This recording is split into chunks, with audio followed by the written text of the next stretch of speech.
तृणमूल कांग्रेस की नीतियों को देखते हुए, चौधरी अनिल कुमार जी के नेतृत्व को देखते हुए उनका स्वागत है। दीपक चौधरी जी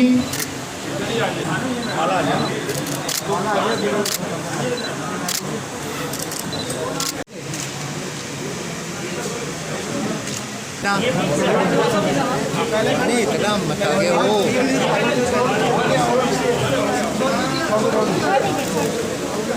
भाई थोड़ा साइड हो लो, आप छोड़ दो ना।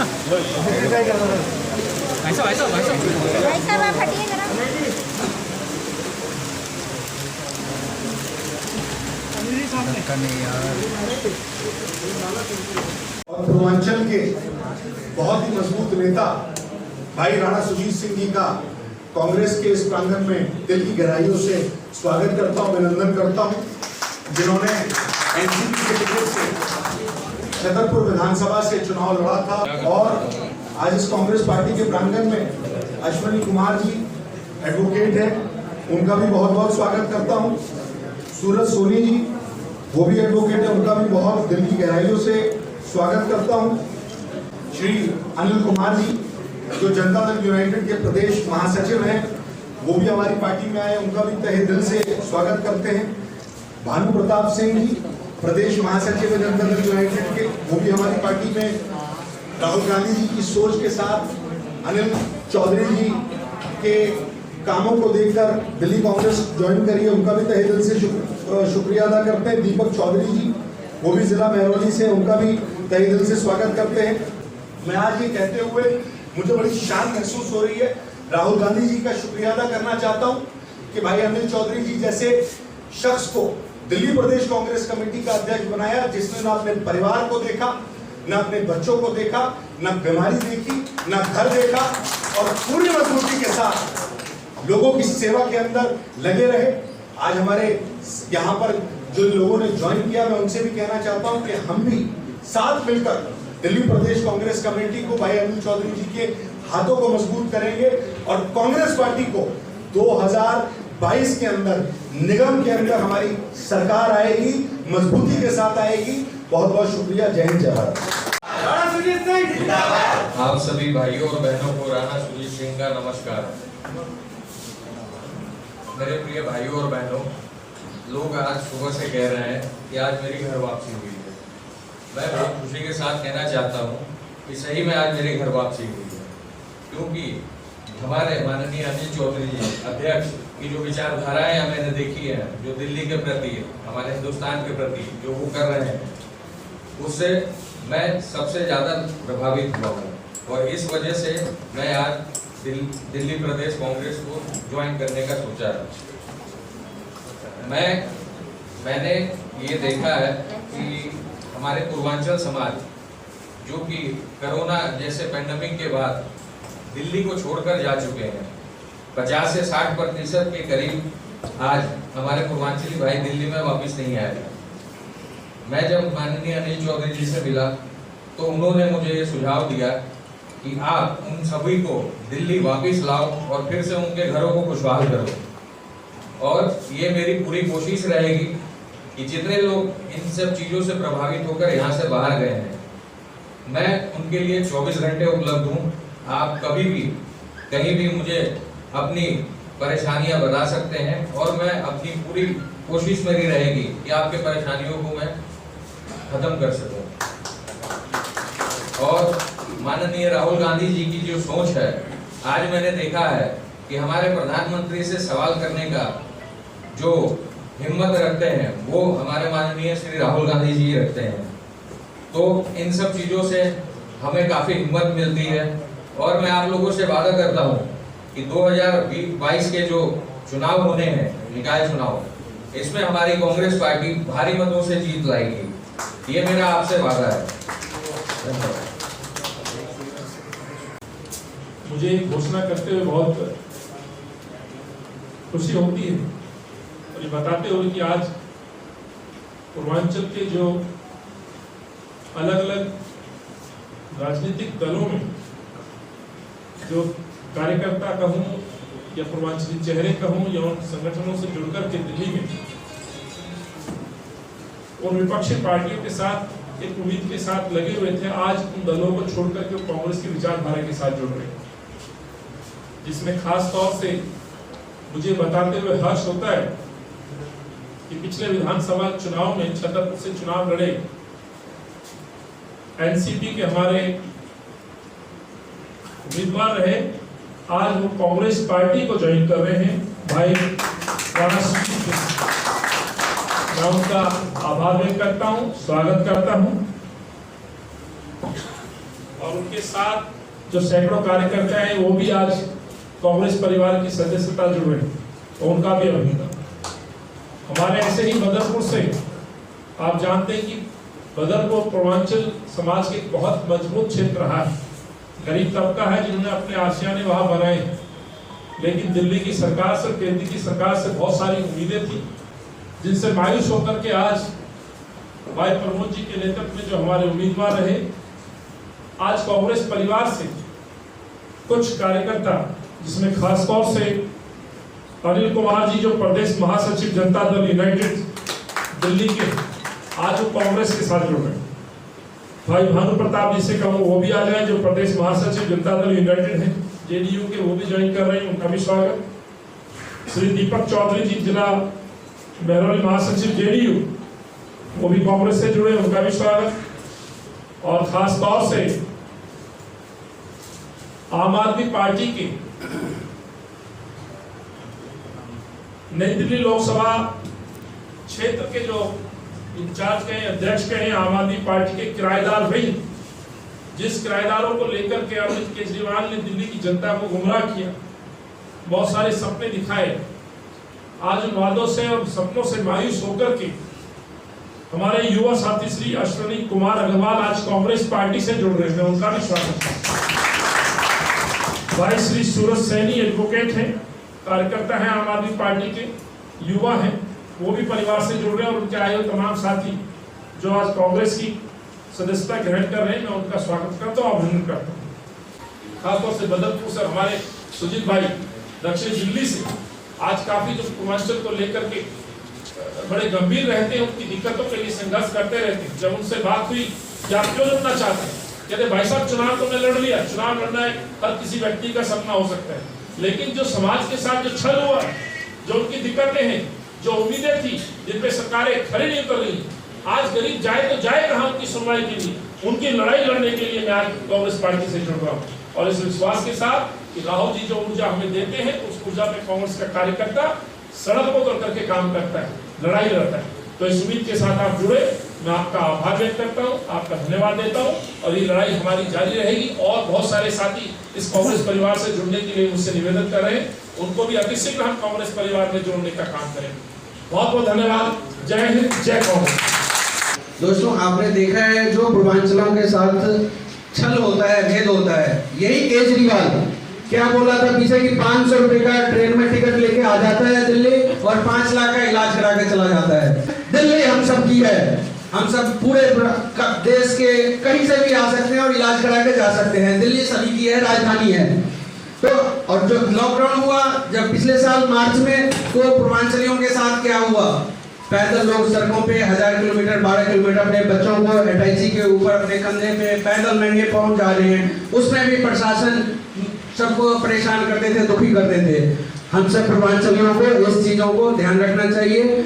और अब बीजेपी का देखिए, जब इलेक्शन आता है तो पूर्वांचल के चेहरे मनोज तिवारी को आगे कर दिया कि पूर्वांचलियों का वोट ले, और जब उसका मतलब निकल जाता है तो उठा के उसको साइड में फेंक दिया जाता है। तो दिल्ली में लगभग 40% पूर्वांचल के लोग रहते हैं, तो उसी तरह से हिस्सेदारी होनी चाहिए। अरविंद केजरीवाल के सरकार में कितने पूर्वांचल के मंत्री हैं कोई? क्यों नहीं है? जब वोट लेने आते हैं, जब दिल्ली चुनाव से पहले क्या करते थे अरविंद केजरीवाल, जब झुग्गी झोपड़ी टूटती थी तो वहां जाके खड़े हो जाते थे। ये धरना मास्टर, हर चीज पे अगर किसी को पेशाब नहीं आता तो उस पर वो धरना करके बैठते थे। लेकिन आज क्या कर रहे हैं? आजकल उसके सारे अधिकार उसको छीन लिया गया, लेकिन वो क्यों नहीं धरना में बैठ रहे हैं? जब कांग्रेस पार्टी ने जंतर मंतर पर प्रदर्शन किया तब जाके उसको शर्म आई, तो उसने भी एक दिन जाके मंच लगा के भाषण दे दिया, अपना दिखावा कर लिया। लेकिन वो बीजेपी का बी टीम है, हम लोगों का कभी भला नहीं चाहता है, सिर्फ दिखावा करता है, अमित शाह के इशारे पे चलता है।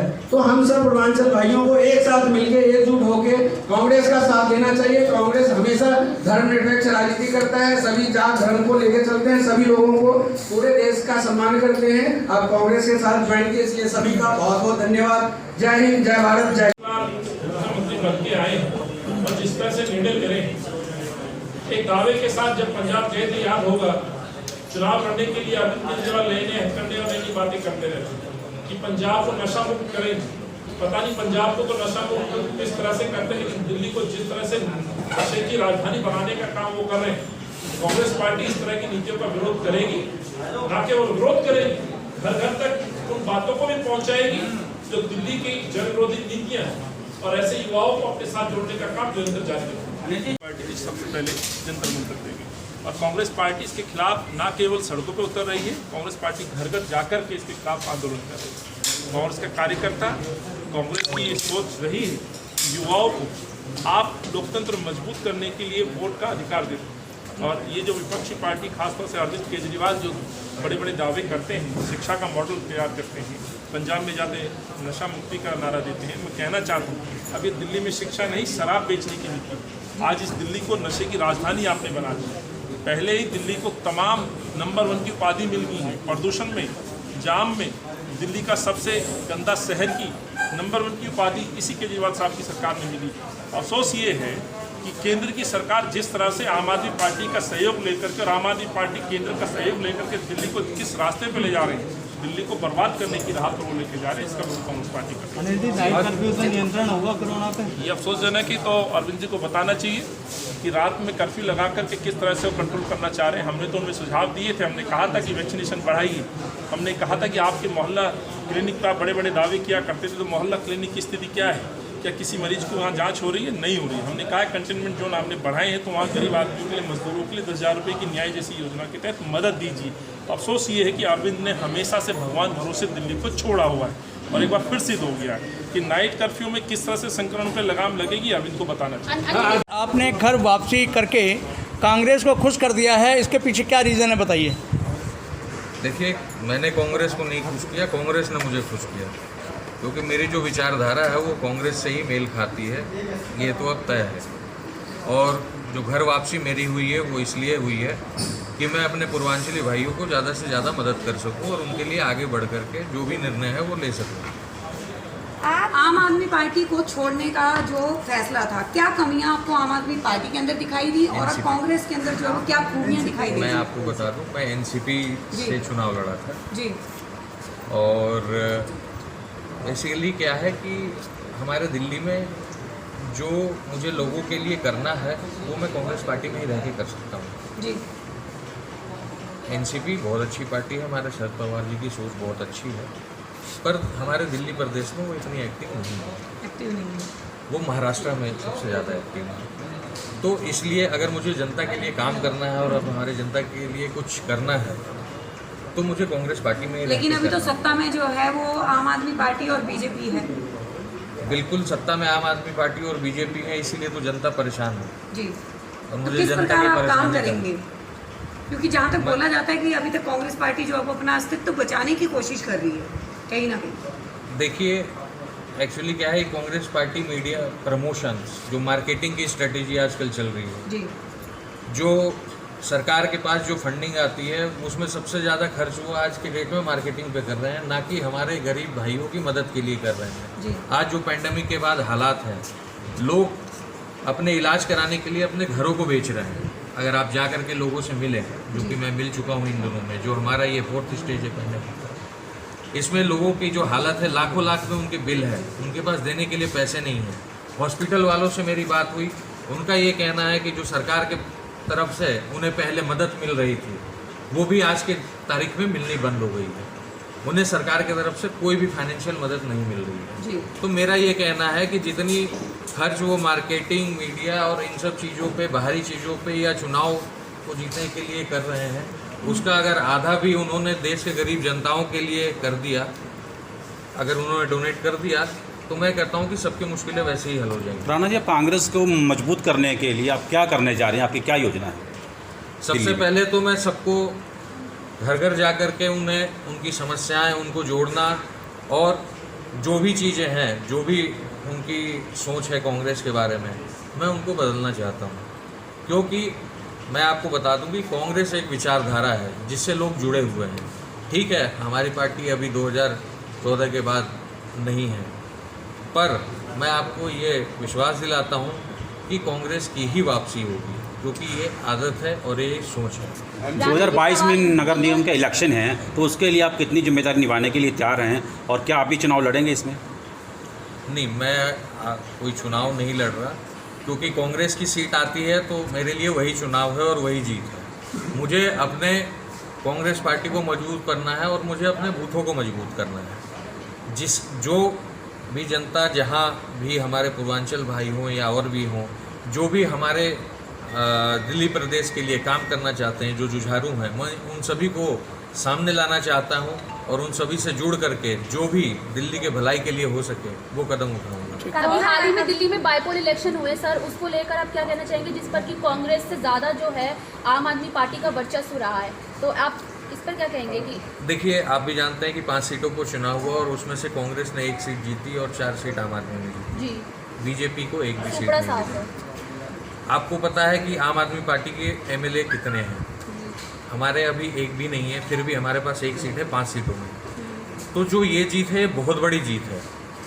ये एक संकेत है कि कांग्रेस की वापसी होना तय है। जहाँ पे शुरू से देखा गया कि कांग्रेस पार्टी जो है वो किसानों के समर्थन में थी, कहीं ना कहीं अब किसान आंदोलन जो है वो बिल्कुल फीका पड़ चुका है। वही किसान ये धमकी देते हैं, कल के उसमें न्यूज़ में उन्होंने ये बोला, ये बयान दिया कि हम जो है वो आने वाले टाइम के अंदर बीजेपी के नेताओं के घरों के आगे जाके जो है वो प्रदर्शन करने वाले हैं और तोड़फोड़ करने वाले हैं। तो क्या कांग्रेस पार्टी का बीच में किसानों को फिर से सपोर्ट है इस टाइप का?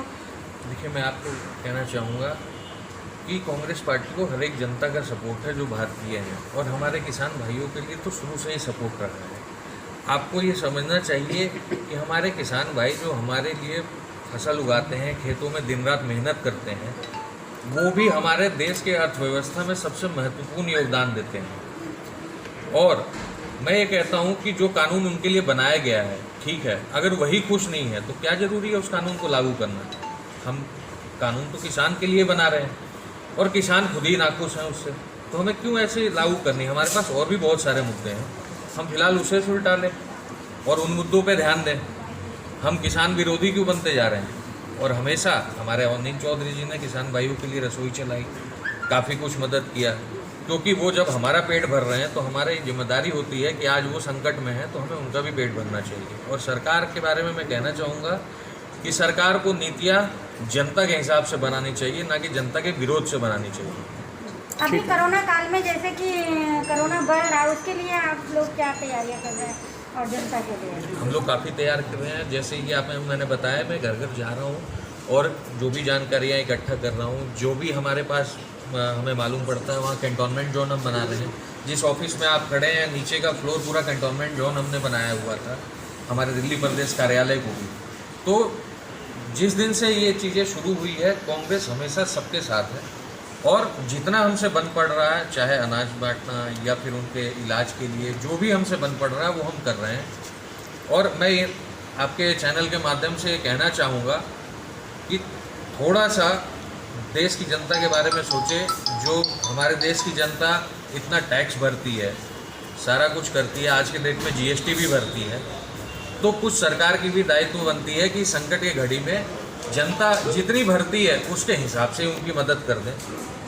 और ये मदद करके सरकार किसी पे कोई मेहरबानी नहीं करेगी, ये हमारा अधिकार है और ये हमें मिलना भी चाहिए। Thank you.